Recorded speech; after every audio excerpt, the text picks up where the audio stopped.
There are still many questions a day after we first told you about alarming billboards along the Tri-State. Anti-Israel messages appeared on the digital billboards, and the company that owns them says they didn't do it. Sabrina Franza has been digging into this all day. Sabrina, what are you learning?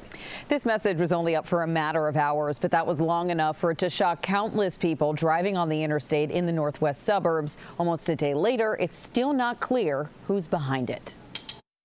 This digital billboard hosts a much different sign than it did last night, when drivers saw these anti-Israel messages. We've blurred some of the expletive language on the Tri-State Tollway between Lake Cook Road and Deerfield Road near Northbrook. We were notified by some people who were driving home along the spur and immediately reached out to the company who owns the billboard.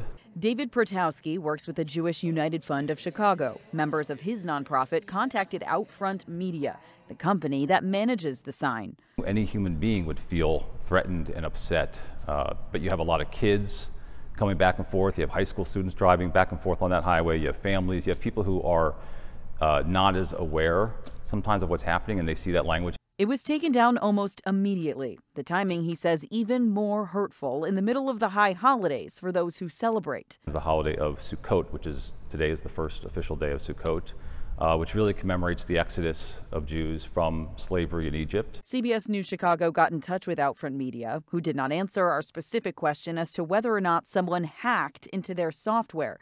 They did say the billboard was not approved or condoned by Outfront or their advertisers. Then there was this, paid for by Mr. Beast LLC, which seems to relate to YouTube star Mr. Beast.